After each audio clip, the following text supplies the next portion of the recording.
இது இன்றைய மன்னா, இன்றைய மன்னா, இது இன்றைய மன்னா, இன்றைய மன்னா, தன்னா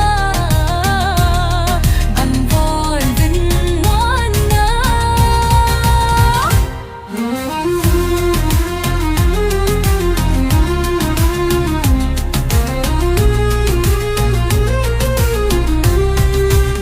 இயேசு கிறிஸ்துவுக்கு பிரியமான அன்பு இறை உறவுகளே, நண்பர்களே, உங்கள் ஒவ்வொருவரையுமே சிறப்பாக இந்த புதிய நாளில், அதுவும் இந்த திங்கட்கிழமை வேளையில் இன்றைய மன்னா என்ற இந்த நிகழ்ச்சியின் மூலமாக சந்திப்பதில் மிகுந்த மகிழ்ச்சி. அன்பானவர்களே, இதோ இந்த வாரத்தினுடைய முதல் நாளிலே நமது பணியை, நமது கடமையை செய்ய தொடங்குகிறோம். இறை அருளோடு இறைவன் நம்மோடு இருக்கிறார் என்ற நம்பிக்கையோடு கடவுளினுடைய கரங்களை பிடித்து பயணிக்க முயற்சி எடுப்போம்.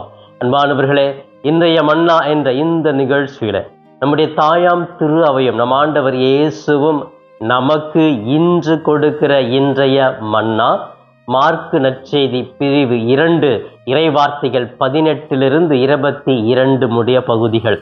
அன்பானவர்களே, இதோ சிறப்பாக இந்த பகுதியிலே திருமுழுக்கு யோவானுடைய சீடர்களும் பரிசேயருடைய சீடர்களும் நோன்பு இருக்க, உம்முடைய சீடர்கள் ஏன் நோன்பு இருப்பது இல்லை என்ற ஒரு கேள்வியை இயேசுவினிடம் வைக்கிறார்கள்.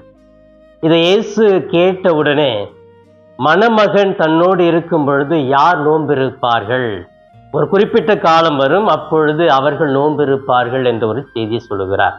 இதை சொல்லிவிட்டு, பழைய ஆடையில் யாரும் புதிய துணியை ஒட்டு போட முடியாது, பழைய தோற்பைகளில் புதிய ரசத்தை ஊற்றி வைக்க முடியாது, இந்த ஒரு சிந்தனையை கொடுக்கிறார் இயேசு. பாருங்க, அந்த காலத்திலேயே ஒரு மாற்றத்தை பற்றி சொல்லுகிறார்.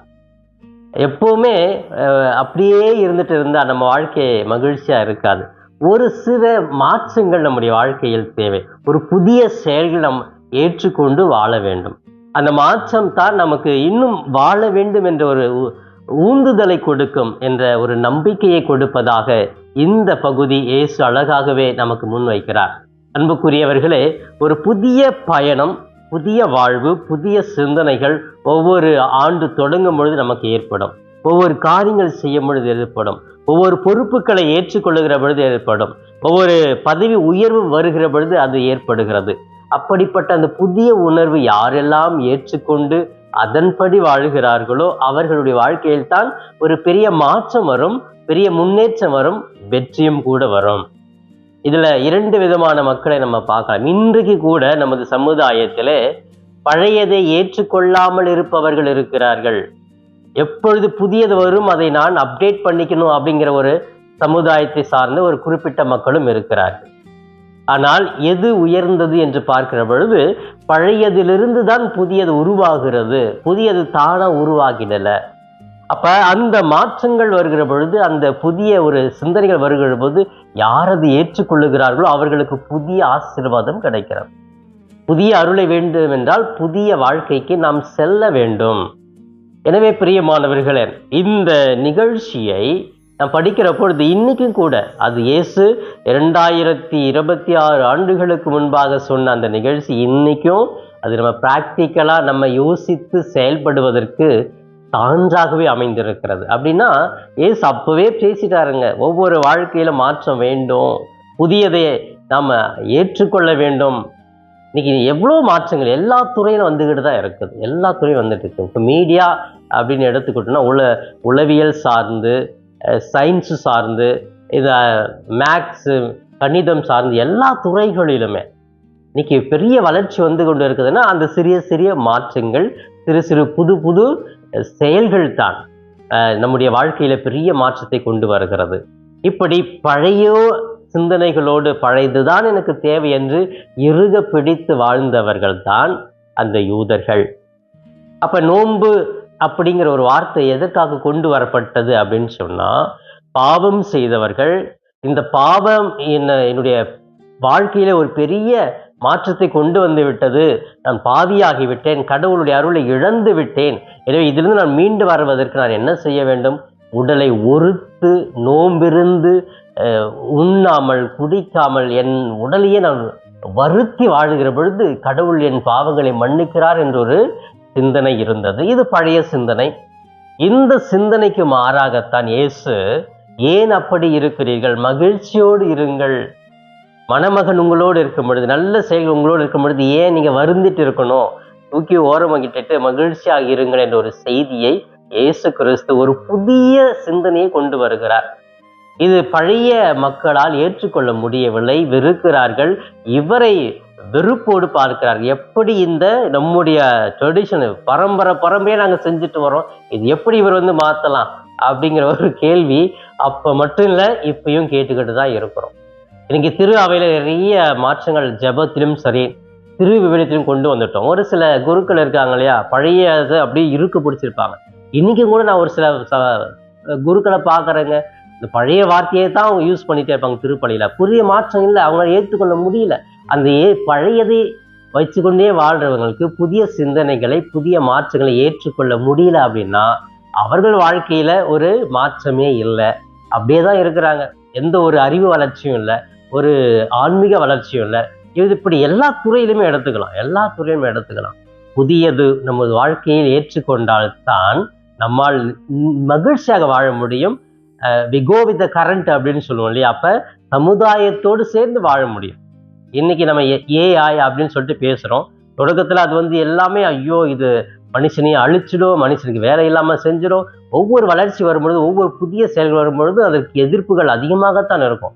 இன்னைக்கும் பல பேர் எதிர்த்துக்கு தான் இருக்காங்க. ஆனா ஓரளவுக்கு ஒரு 30% இது ஏஐ தேவை அப்படின்னு அதுக்குள்ள போயிட்டு நிறைய மாற்றங்களை கொண்டு வர்றாங்க. நிறைய வளர்ச்சி அவங்களுடைய வாழ்க்கையில வருது. அப்ப அது ஏற்றுக்கொண்டவங்க அது ரொம்ப என்ஜாய் பண்றாங்க. ஐயோ இவ்வளோ இது எளிமையா இருக்குது, என் வேலையை சீக்கிரம் முடிக்குது அப்படின்னு சொல்லிட்டு இன்னும் நம்ம அட்வான்ஸை எப்படி நம்ம மூளையை செயல்படுத்துறது, நம்ம எப்படி அதுக்குள்ள இன்னும் பெரிய திட்டங்களை கொண்டு வர்றது அப்படின்னு சொல்லிட்டு என்ஜாய் பண்றாங்க, மகிழ்ச்சியோடு இருக்கிறாங்க. ஆனா ஒரு சிலர் இன்னைக்கும் அந்த ஐயோ அது எனக்கு ஒத்து வராது, அதெல்லாம் வேஸ்ட்டு, அதெல்லாம் நம்ம வாழ்க்கையை மாத்துது, இதை சொன்னது அதை சொல்லிட்டு நெகட்டிவா திங்க் பண்ணிக்கிட்டு எதிர்மறையா திங்க் பண்ணிட்டு நினைச்சுக்கிட்டு இன்னைக்கும் அந்த ஏஐயை ஏற்றுக்கொள்ளாம இருப்பவங்க படித்தவங்களும் இருக்கிறாங்க, படிக்காதவர்களும் இருக்கிறார்கள். எனவே பிரியமானவர்களே, நம்முடைய வாழ்க்கையில் ஒரு புதியதை ஏற்றுக்கொள்ளுகிற பொழுது புதிய சிந்தனைகள் புதிய வளர்ச்சிகள் வருகிறது. பழசோடு இருக்கிற பொழுது பழையதும் தேவையில்லாத ஒண்ணு அப்படின்னு சொல்ல முடியாது, அதிலிருந்து தான் புதியது வருகிறது. அப்ப அந்த பண்புகளை எடுத்துக்கொண்டு அதிலிருந்து நான் எப்படி வளர வேண்டும் என்று யோசிக்க வேண்டும். அதோடு இது போதியா எனக்கு அப்படின்னு சொல்லிட்டு அப்படியே உட்காந்துருக்கும். இப்ப ஒரு குழந்தைக்கு ஒரு புது விதமான ஒரு டிஷ் செஞ்சு கொடுக்குறோம், அது நல்லா டேஸ்டா இருக்குது. ஐயோ இது வரைக்கும் நான் இது மாதிரி சாப்பிட்டதே இல்லை, இது மட்டும் போதும் அப்படின்னு அந்த குழந்தை நினைச்சிச்சு அப்படின்னு சொன்னா அதுக்கப்புறம் அது மற்ற பொருட்களுடைய டேஸ்ட் தெரியாம போயிடும், எப்படி இருக்கணும்னு தெரியாது, அது என்ஜாய் பண்ண முடியாது. இதே தான். அப்ப ஒருத்தருக்கு பிரியாணி பிடிக்குது அப்படின்னு சொன்னா வருஷம் பூரா அவர் பிரியாணியே சாப்பிட்டுட்டு இருந்தா, இதுதான் என்னுடைய பாரம்பரியம், இதுதான் எங்க அப்பா எனக்கு கொடுத்த உணவு, இதை மட்டும்தான் நான் சாப்பிடுவேன்னா உடல்ல மற்ற விட்டமின் கிடைக்குமா, மினரல்ஸ் கிடைக்குமா, சத்து கிடைக்குமா, கிடைக்காது. அப்போ ஒன்னொன்னா நம்ம புதுசா வர மாத்தி அதை அனுபவிக்கணும், செஞ்சு பார்க்கணும். அதுதான் நம்முடைய வாழ்க்கையில் பெரிய மாற்றங்களை வளர்ச்சியை கொடுக்கும். இல்லைன்னா அப்படியே தான் இருப்போம். ஒரு ஓடுற ஆத்துல திடீர்னு தண்ணி நிறுத்திடுறாங்க, அப்ப அங்கங்க ஒரு குழி இருக்கிற இடத்துல தண்ணி அப்படியே நிற்குது. அப்ப அந்த தண்ணி அங்கேயே குழியில இருக்கும் பொழுது அதுக்குள்ள நிறைய அழுக்கு படியுது, நிறைய துர்நாற்றம் வீச ஆரம்பிக்குது, அது அப்படியே கலங்கி போயிட்டு கலரே மாறுது, தூய்மையா இல்லை, கழன்னு இருக்குது, அங்க இருக்கிற மீன்கள் எல்லாமே செத்து போகுது. இதெல்லாம் காரணம் என்ன? வளர்ச்சி இல்லை, புதிய தண்ணி அந்த நோக்கி பாயலை. புதிய தண்ணி அந்த ஆத்துல இருந்து அது உள்ள போயிட்டு வெளியே போயிடுச்சுன்னா அந்த இடத்துல பெரிய புரட்சி வரும், புதிய புத்துணர்ச்சி வரும், புதிய உயிர்கள் வாழும். அதுதான் நம்முடைய வாழ்க்கையில் கூட. பழையது மட்டும் வச்சுட்டு இருந்தோம்னா புதியது உள்ளுக்குள்ள போகல அப்படின்னு சொன்னா ஆன்மீகத்திலும் சரி நமது வாழ்க்கையிலும் சரி உடல் சார்ந்த மனது சார்ந்த ஆன்மீகம் சார்ந்த எந்த வளர்ச்சியுமே இருக்காது என்பதை புரிந்து வாழ வேண்டும். எனவே பிரியமானவர்களே, பழைய தோற்பை, பழைய ஆடை, புதிய திராட்சை ரசம், பழைய திராட்சை ரசம், இதையெல்லாம் பார்க்கிற பொழுது இயேசு சொல்லுகிறார், பழையதிலிருந்து புதியதுக்கு நாம் செல்ல வேண்டும். அதே போல பழையசுல புதுசை ஊற்றி நம்ம மிக்ஸ் பண்ணிட்டோம்னா அந்த ரசமானது கெட்டு போகும். ஒரு பழைய துணியில புதிய துணி, நல்ல பட்டு துணி, ரொம்ப காஸ்ட்லியான துணி, ஒரு சின்ன துணி கிழிஞ்சுன்னு சொல்லிட்டு அதை ஒட்டு போட்டா அந்த வேல்யூ இந்த பழைய துணிக்கு கிடைக்குமா? அது அந்த வேல்யூவை இழந்து போயிடும். எனவே பிரியமானவர்களே, பழையதிலிருந்து புதியதுக்கு, பழைய சிந்தனையிலிருந்து புதிய சிந்தனைக்கு, பழைய வாழ்க்கையிலிருந்து புதிய வாழ்க்கைக்கு நாம் நம்மை ஈடுபடுத்தி வாழ வேண்டும். அதுதான் இயேசு இந்த நற்செய்தியிலே சிறப்பாகவே இந்த நற்செய்தியின் மூலமாக மக்களுக்கு, அது சீடர்களுக்கும் சொல்லக்கூடிய ஒரு செய்தியாக இருக்கிறது. இதே செய்தியை தான் இன்று இயேசு நமக்கும் சொல்லுகிறார். நம்முடைய வாழ்க்கையில மாற்றம் தேவை. ஒரு புதிய வாழ்க்கைக்கு நாம் செல்ல வேண்டும். அந்த பாவத்திற்காக நான் நோம்பிருக்க வேண்டும். இயேசு என்னோடு இருக்கிறார், இயேசு அருளை கொடுத்திருக்கிறார். அப்படி இருக்கும் பொழுது ஏன் நான் நோன்பு இருக்கணும்? எனக்கு ஒரு காலம் வரும், இயேசுவை இழந்து நான் தவிக்கிறப்போ நான் நோன்பு இருந்தால் போதும் என்ற ஒரு சிந்தனையை இயேசு கிறிஸ்து மணமகனுடைய எடுத்துக்காட்டை சொல்லி இந்த நற்செய்தி அழகாக விளக்குகிறார். அன்புக்குரியவர்களே, இந்த நாளிலே சிறப்பாக இந்த மன்னாவின் மூலமாக எனது வாழ்க்கையில் பழையது மட்டும் எனக்கு தேவையில்லை, புதியதை ஏற்றுக்கொண்டு அதை கற்றுக்கொண்டு நான் வாழ வேண்டும். வாழ்கிற பொழுது புதிய உணர்வுகள், புதிய மகிழ்ச்சி, புதிய வாழ்வு, புதிய பாதை கிடைக்கிறது. சிந்திப்போம், செயல்படுவோம். இப்பொழுது கண்களை மூடி ஜெபிக்கலாமே. எங்களை நேசிக்கும் எங்கள் தாயும் தந்தையுமான இறைவா, உம்மை போற்றுகிறோம், வாழ்த்துகிறோம், ஆராதிக்கிறோம், நன்றி கூறுகிறோம். இதோ சிறப்பாக இந்த திங்கட்கிழமையிலே பள்ளி மாணவர்கள் தங்களுடைய படிப்பிற்காக செல்லுகிறார்கள், ஆசிரியர்கள் உழைக்கச் செல்லுகிறார்கள், இன்னும் அரசு துறை, விவசாயம் செய்பவர்கள், மற்ற தனியார் துறை வேலை செய்பவர்கள் வேலையை ஆரம்பிக்கிற ஒரு நாளாக இருக்கிறது. உழைக்க மனமில்லாதவன் உண்ணலாகாது என்பதை போன்று உழைப்பின் மூலமாக முன்னேற வேண்டும் என்று வாஞ்சியோடு இருக்கிற பிள்ளைகளை ஆசீர்வதியும், உழைக்க பலனும் சக்தியும் ஆற்றலும் கொடுத்திரளும். இதோ இன்றைய மன்னா என்ற இந்த நிகழ்ச்சியை பார்த்து ஜெபித்து கொண்டிருக்கிற ஒவ்வொரு பிள்ளைகளுக்கும் நல்ல உடல் உள்ள ஆரோக்கியத்தை கொடும், மன அமைதியை கொடும், பயண வேலையை பாதுகாப்பாக அழைத்துச் செல்லும். அவர் நினைக்கிற காரியங்கள், எடுக்கிற முயற்சியில் எல்லாம் துணை இருக்கட்டும். அனைத்தையும் பெற்று மன நிறைவோடு, அமைதியோடு, மகிழ்வோடு வாழ கிருபை செய்வீராக. இவையெல்லாம் எங்கள் ஆண்டவரும் மீட்பெருமான இயேசுவின் இணையற்ற நாமத்தில் ஜெபிக்கிறேன், என் ஜீவனுள்ள நல்ல பிதாவே. ஆமேன், ஆமேன். பிரியமானவர்களே, இந்த நாள் இனிய நாளாக, இறை அருளை நிறைவாக பெற்று மகிழும் நாளாக இருக்க நான் வாழ்த்துகிறேன். உங்களுக்காகவே சிறப்பாக என்னுடைய தனிப்பட்ட ஜெபத்திலும் திருப்பலியிலும் கூட ஜெபிக்கிறேன். இயேசுவுக்கே புகழ், மரியே வாழ்க. Thanks for watching Father Das Cap YouTube channel. Subscribe and share the video to your friends. May God bless you.